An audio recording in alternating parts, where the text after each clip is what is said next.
Assalamualaikum warahmatullahi wabarakatuh ya. Bismillahirrahmanirrahim. Oke kawan, kali ini Mbah Wira akan menceritakan ya pengalaman Mbah Wira sendiri dalam mengamalkan doa Syekh Abdul Qadir Jailani. Ya, jadi Mbah Wira memang memiliki prinsip, memiliki pedoman, yaitu anti katanya-katanya ya. Katanya-katanya inilah yang kemudian membuat citra spiritual dan supranatural itu menjadi buruk di mata masyarakat ya. Contohnya begini.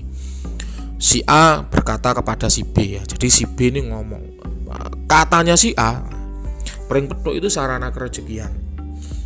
Nah kemudian C ngomong lagi nih ke orang lain, katanya si B, katanya si A, pring petuk itu sarana kerejekian. Jadi memang bisa mendatangkan rezeki.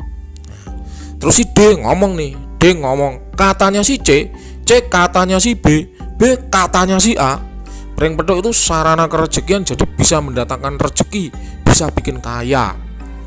Nah terus si E katanya si D, D katanya si C, C katanya si B, B katanya si A. Ini sudah katanya ini.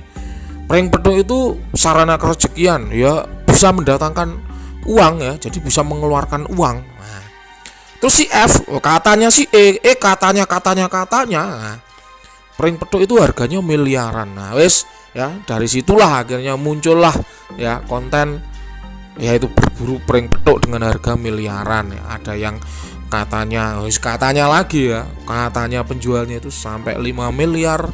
Ada yang di salah satu video itu saya lihat mintanya 15 miliar. Aduh, duit apa itu 15 miliar ya, nggak bayangin Mbah Wira. Oke kawan ya, itulah kenapa Mbah Wira itu paling anti dengan katanya ya, paling anti. Minimal kalau Mbah Wira tidak mengalami sendiri, maka Mbah Wira akan menyampaikan dari sumber yang terpercaya, contoh pengalaman. Nah, jadi Mbah Wira lihat sendiri temen. Nah, ini teman seperjuangan.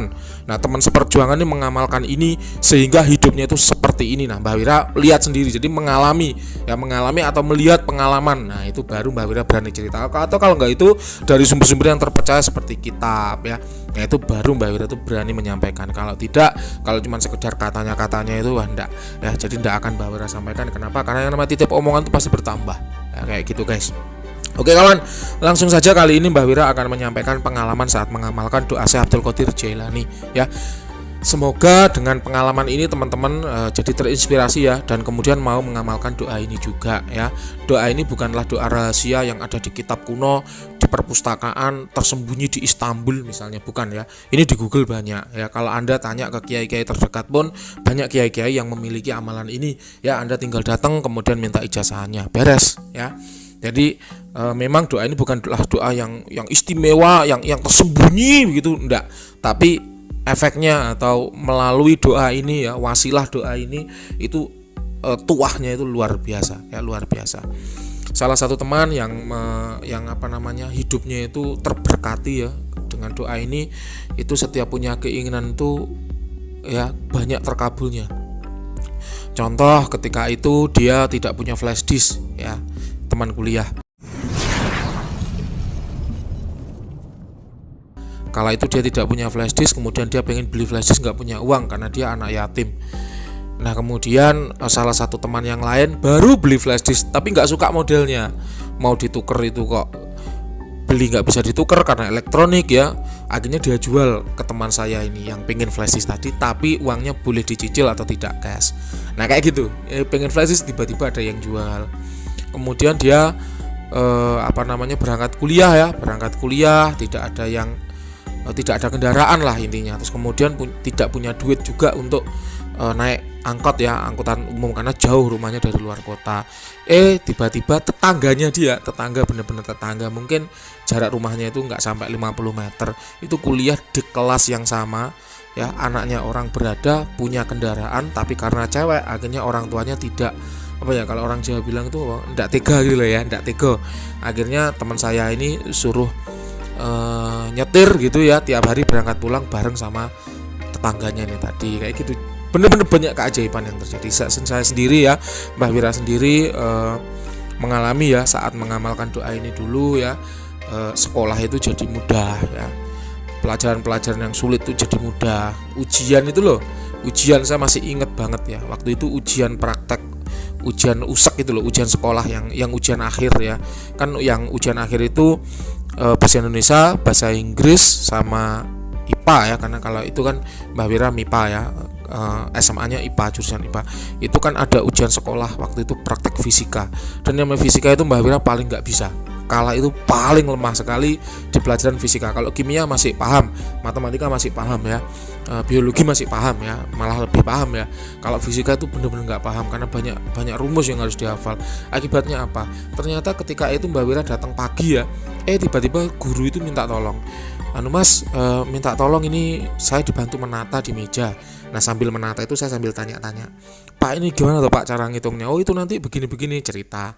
Kalau ini itu pakai rumus yang itu loh, nah, cerita. Jadi dengan begitu pada akhirnya Mbak Wira bisa melewati ujian fisika itu dengan lancar ya. Tidak bilang dengan mudah ya, dengan lancar. Kenapa? Karena mudah atau tidak itu kan persepsi ya. Tapi kalau lancar atau tidak itu kan ya karena banyaknya pertolongan tadi hingga akhirnya tak terduga lah ya. Min haitsu la yahtasib ya. Jadi benar-benar banyak pertolongan yang tidak terduga kayak gitu. Itu waktu masih sekolah. Kemudian waktu masih kuliah juga demikian. Banyak pertolongan-pertolongan yang tidak terduga. Kemudian saat kerja, karena orang menyimak atau mengamalkan doa ini biasanya untuk mengatasi kesulitan-kesulitan kerja ya. Kerja pun demikian ya. Mbak Wira tidak pernah menjadi pengangguran ya. Jadi belum lulus kuliah itu udah kerja ya.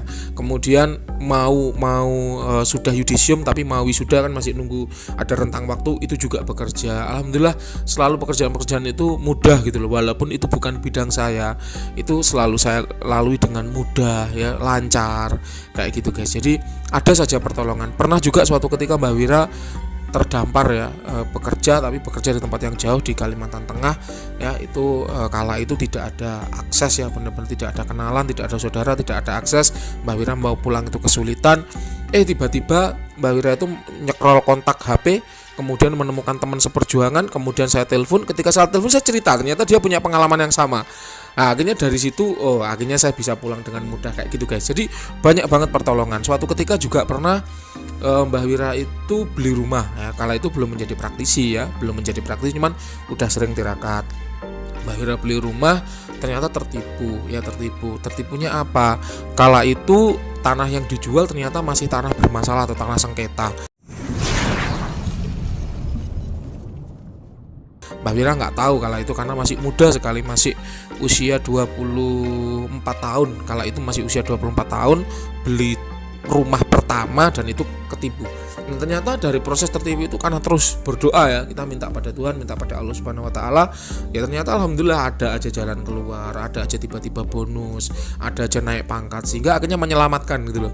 Menyelamatkan dan mengganti proses uang yang hilang akibat tertipu tadi. Kayak gitu guys. Kayak gitu. Jadi itu pengalaman nyatanya seperti itu. Nah, bagi Anda ya,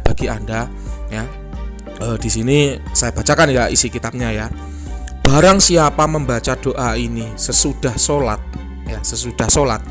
maka Allah selalu melindungi dari susah, prihatin, dilapangkan rezekinya.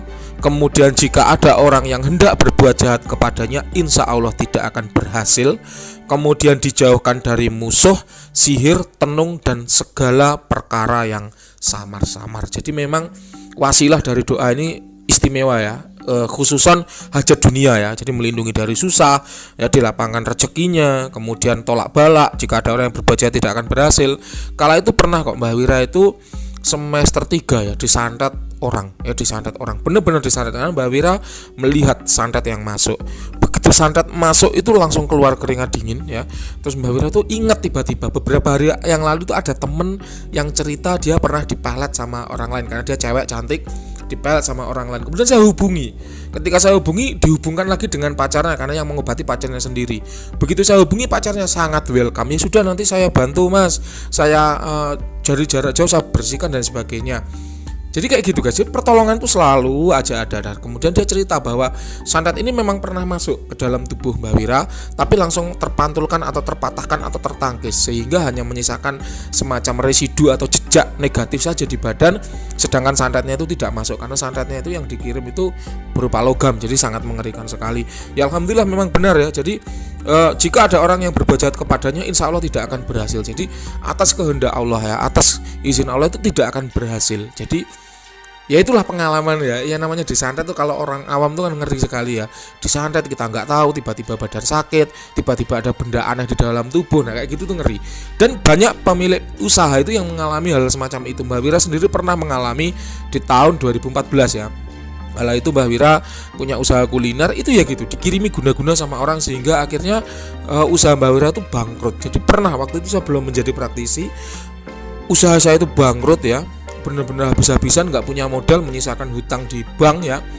Kala itu Mbak Wira banyak-banyak berdoa dan alhamdulillah setahun kemudian bangkit ya, setahun kemudian bangkit, bisa beli rumah, bisa beli kendaraan ya. Sekarang rumah sudah 2 ya, kendaraan ada beberapa. Istilahnya apa, kebutuhan hidup itu alhamdulillah terpenuhi semua, gaji tetap ada, bonus ada kayak gitu, belum lagi dari usaha sambilan ya. Jadi benar-benar ya itulah, melindungi dari susah ya, dari prihatin, dilapangkan rezekinya itu benar gitu loh. Karena Mbak Wira sendiri mengalaminya. Jadi apa yang tertulis di sini itu adalah pengalaman dari guru saya, dan kemudian guru saya mewariskan ilmu ini ke saya mengamalkan ya benar sesuai dengan yang ditulis. Jadi tidak berlebihan apabila guru saya menulis seperti ini. Nah sekarang akan Mbak Wira wariskan kepada teman-teman semua ya. Semoga apa yang saya berikan ini menjadi inspirasi bagi teman-teman sehingga teman-teman mau mengamalkan doa ini juga. Yang namanya doa itu adalah memohon pada Allah ya, bukan meminta pada jin, bukan meminta pada setan, bukan meminta pada iblis. Yang namanya doa ya, namanya doa Syekh Abdul Qadir Jailani, berarti ini adalah doa yang dulunya pernah diamalkan oleh Syekh Abdul Qadir Jailani.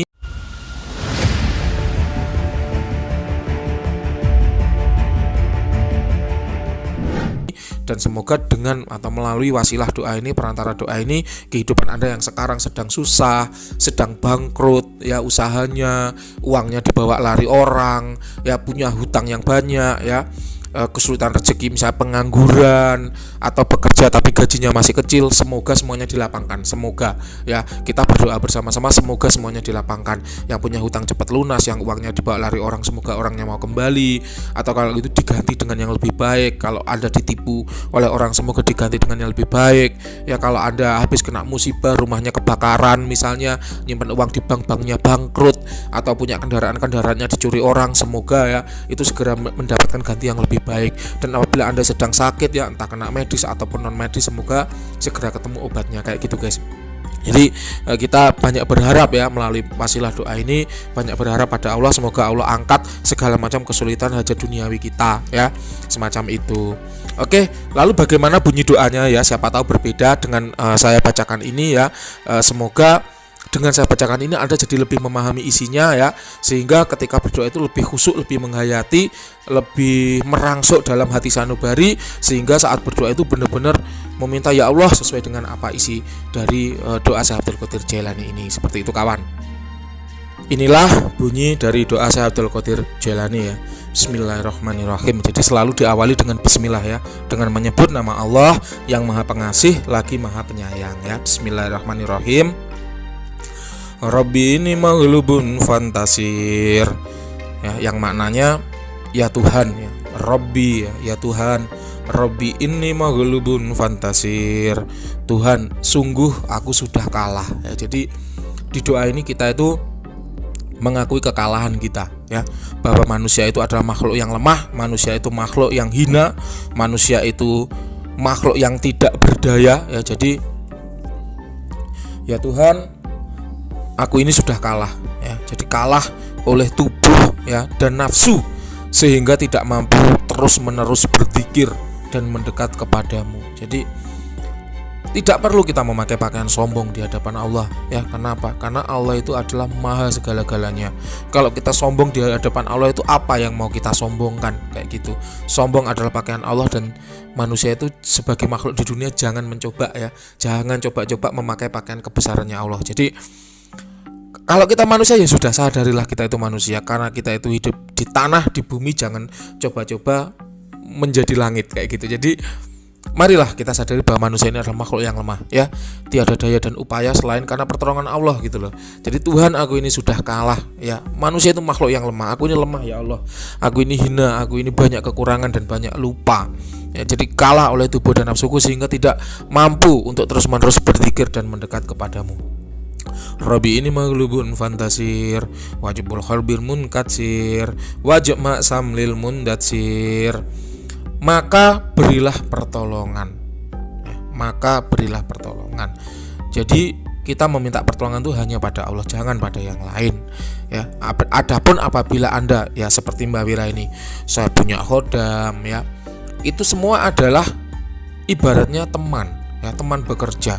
Sebagaimana kita punya teman manusia, bro, aku lapar bro, nggak punya uang bro, minta tolong beliin nasi. Nah, apakah kita minta tolong pada manusia itu lantas kita kemudian menyembah manusia? Kan tidak. Sama khodam pun demikian. Khodam itu seperti teman manusia.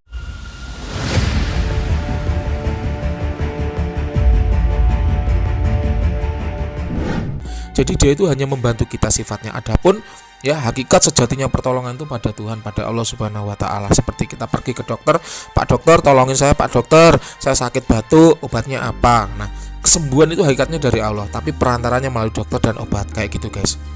Lanjut. Ya Allah, aku ini sudah kalah ya, maka berilah pertolongan. Ya, kemudian hiburlah hati yang telah hancur ini, ya.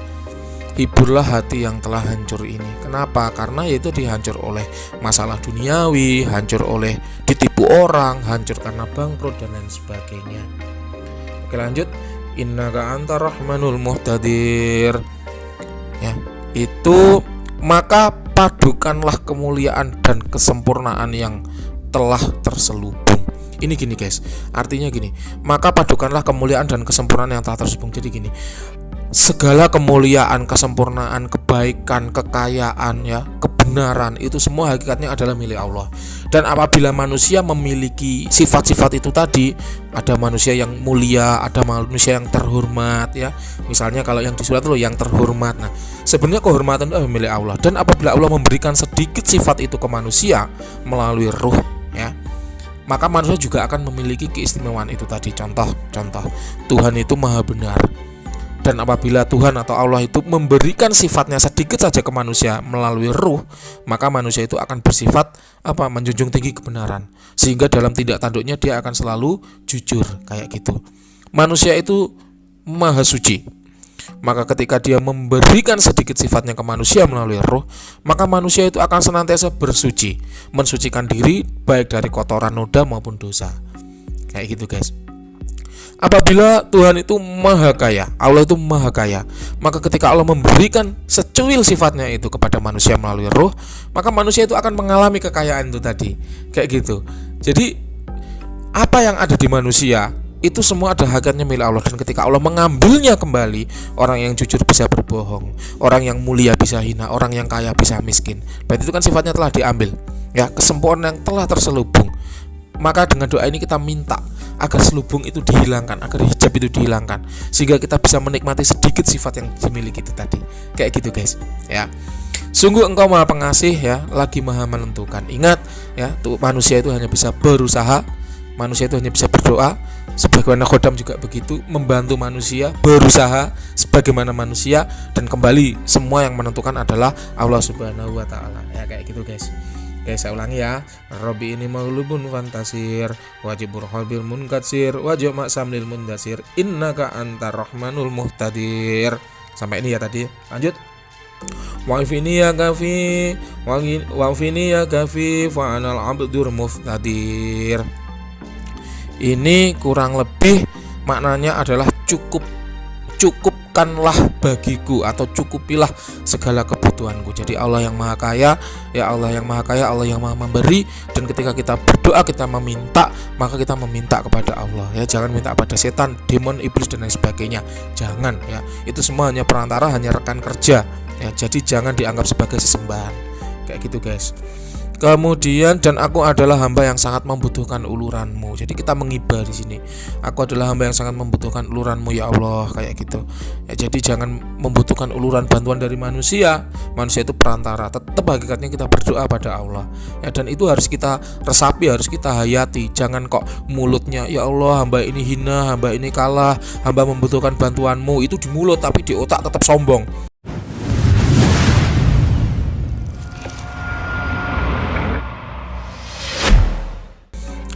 alhamdulillah gini-gini aku punya banyak aset. Jangan kayak gitu ya, jangan kayak gitu. Ini diresapi. Jadi di sini saya bacakan maknanya ya, bukan terjemahan ya, karena bahasa Arab itu kalau diterjemahkan terlalu sulit ya. Jadi maknanya, kurang lebih maknanya itu seperti ini, kayak gitu. Supaya apa? Supaya Anda memahami, kemudian ketika berdoa itu diresapi gitu loh. Jadi bukan hanya mulut yang komat kamit, tapi paham gitu loh apa yang Anda komat kamitkan, kayak gitu ya guys ya. Kita lanjut. Wa kafa billahi waliya wa kafa billahi nasyira. Ya. Dan cukuplah sudah Allah sebagai yang diandalkan ya, dan cukuplah sudah Allah sebagai penolong. Wa kafa billahi waliya wa kafa billahi nasyira. Cukuplah Allah sebagai yang diandalkan dan cukuplah Allah sebagai penolong. Ya karena sudah cukup gitu loh. Ya sudah cukup. Kalaupun ada makhluk yang menolong kita ya, bukan berarti saya tidak membutuhkan bantuanmu bro. Cukup Allah yang menjadi penolong dan menjadi yang diandalkan. Ya jangan gitu juga. Contoh gini. Kita mendirikan rumah ya, kemudian Pak RT datang, Pak, Bu, gimana, apakah butuh bantuan? Kalau butuh nanti kita gotong royong gugur gunung mendirikan rumah ya. Kalau orang Jawa bilang ngetek nih omah. Terus dijawab, cukuplah Allah sebagai penolong, cukuplah Allah ya sebagai yang diandalkan. Ya jangan ya, itu si rumah ya tetap nggak akan berdiri kalau Anda bilang kayak gitu ya. Ingat, pertolongan dari manusia itu sesungguhnya yang menggerakkan adalah Allah. Jadi ketika Pak RT datang mengandalkan, Pak Bu gimana, butuh dibantu mendirikan rumah, itu adalah Allah yang menggerakkan. Kenapa? Karena Allah sebaik-baiknya, yang maha menggerakkan, maha membolak-balikkan hati manusia. Gitu loh guys ya. Jadi jangan kok kemudian dimaknai letterlock sesuai kalimatnya ya. Makhluk itu hakikatnya makhluk, entah itu manusia, entah itu jin, entah itu malaikat. Ketika mereka semua itu membantu manusia, hakikatnya adalah Allah yang menggerakkan. Ada nggak malaikat yang menolong manusia? Ada, banyak ya. Jangan dikira malaikat itu tidak menolong manusia. Malaikat itu juga menolong manusia, tapi bukan karena atas perintah manusia, tapi atas perintah Allah. Jadi Allah yang menggerakkan malaikat. Hei malaikatku ya, itu bantu si fulan ya, bantu untuk begini-begini agar begini-begini gitu guys. Jadi Allah yang menggerakkan malaikat untuk membantu manusia, Allah yang menggerakkan jin, menggerakkan manusia, semua untuk membantu manusia. Kayak gitu ya guys ya. Kita lanjut. Inna syirka la zulmul adzim. Ya. Wa mallahu yuridu zulmal lil ibad.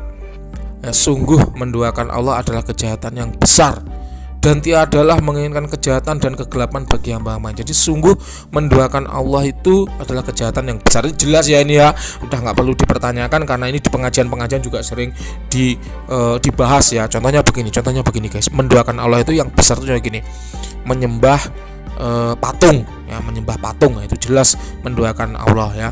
Menyembah dajjal, nah, itu jelas menduakan Allah. Menyembah iblis, itu jelas menduakan Allah. Lalu ada juga yang menduakan Allah dalam skala kecil. Contohnya begini, aku itu kalau nggak minum oskadon pusingku nggak sembuh. Nah itu berarti kan Anda menduakan Allah. Kenapa? Karena kesembuhan dari Allah, bukan dari oskadon. Tapi Anda menjawab, aku kalau nggak minum oskadon sakit kepalaku nggak sembuh. Nah itu menduakan Allah yang kecil tuh, contohnya kayak gitu.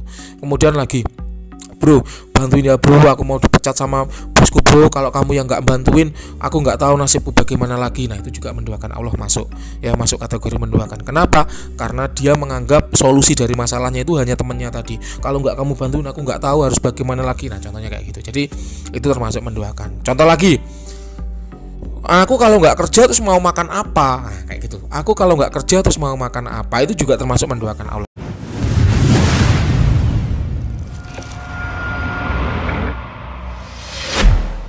Kenapa? Karena Allah menciptakan perut itu sudah menjamin rezekinya ya. Hewan aja loh, hewan ya, semut, burung, ular, kodok, ikan ya. Itu loh ya, hewan sekecil itu loh nggak bekerja tapi bisa makan. Virus itu loh, virus itu makhluk gaib yang paling kecil, nggak kelihatan mata, makhluk tak kasat mata, itu virus, bakteri, itu loh bisa makan ya, padahal itu nggak bekerja juga. Jadi kalau Anda merasa kalau nggak bekerja, nggak makan, raubah ramamah, lah itu termasuk menduakan Allah ya. Termasuk dalam hal sekarang ya, banyak corona seperti ini, kemudian di mana-mana itu ada pembatasan ya, social distancing katanya ya, atau semi lockdown begitu. Maka Anda tetap keluar rumah ya, dibilangin, Pak jangan keluar rumah Pak, di rumah aja, nanti kalau keluar bawa virus nulari anak istri. Terus dijawab sama bapaknya, lah aku kalau nggak keluar bu ya mangan. Nah, kalau nggak keluar rumah apa ya makan. Nah itu udah termasuk meragukan ini tadi. Kenapa? Karena makanan itu bisa datang dari mana saja ya, termasuk pemerintah kabupaten saya saat ini sedang menyiapkan 45 ribuan paket sembako untuk orang-orang yang terdampak corona kayak gitu guys. Jadi ya memang ada syaratnya ya, harus orang miskin dan orang yang terdampak. Kalau nggak miskin nggak terdampak nggak dikasih ya. Kenapa? Karena itu tadi dibilangin makan itu walaupun kita nggak kerja tetap bisa makan. Itu tadi Allah yang mengirim. Nah terus bagaimana dalam hal corona ini? Ya itu di Allah menggerakkan pemerintah daerah untuk memberikan bantuan paket sembako ya kepada mereka yang terdampak kayak gitu guys. Jadi jangan menduakan Allah ya, karena menduakan Allah itu kejahatan yang besar. Oke, kita lanjut. Faquti ana miral qaumil ladzina dzalamu walhamdulillahirabbil alamin. Maka terputuslah segala tipu daya dan usaha mereka yang berbuat kejahatan. Jadi di sini ini kita kembalikan lagi pada Allah. Jadi memang Nabi Muhammad SAW pernah bersabda bahwa ikatlah untamu kemudian bertawakal, yang artinya usaha dulu kemudian bertawakal. Kalau kita sudah usaha berarti kita tinggal tawakal PR-nya. Contoh begini, kala itu Mbah Wira bangkrut usaha ya, usaha kok sepi terus ya, nggak laku, padahal biasanya ramai sekali.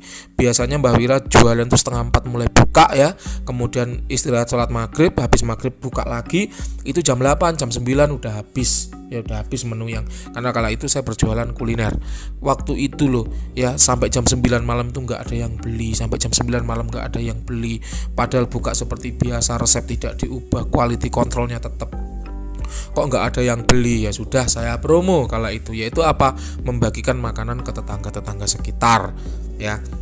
Siapa tahu tetangga-tetangga itu ya mungkin belum merasakan bagaimana masakan Mbah Wira, saya bagi-bagikan ya.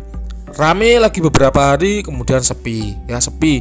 Kenapa kok sepi? Mbah Wira ikhtiar lagi ya, ikatlah untamu, ikhtiar lagi, yaitu apa, memasak ya. Nah aromanya kan harum, nah itu kecium kemana-mana. Kok tetap sepi dan lain sebagainya ya, ya sudah berarti tawakal.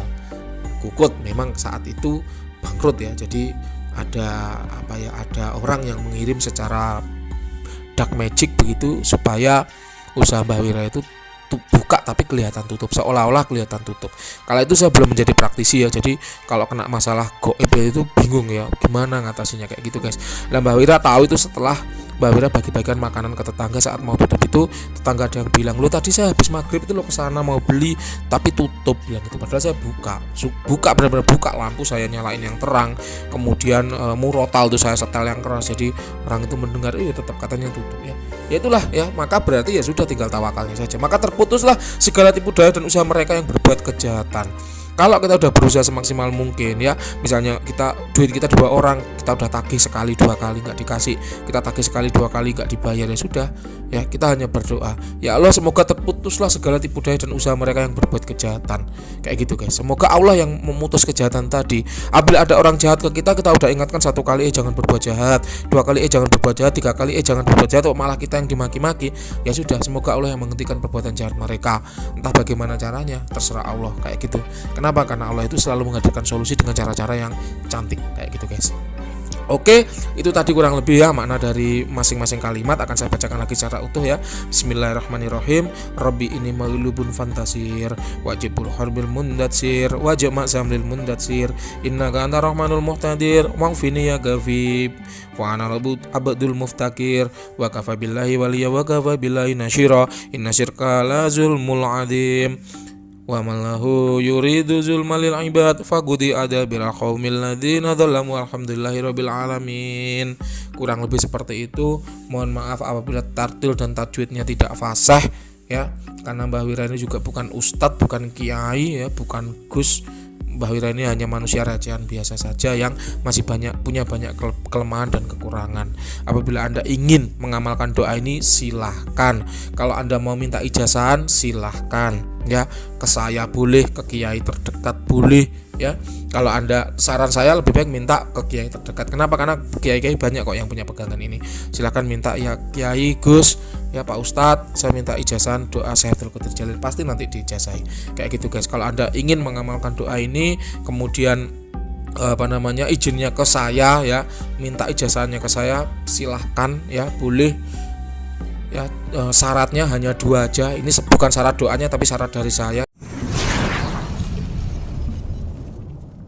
Yang pertama pertama ketik Qabiltu di bawah atau izin mengamalkan di bawah.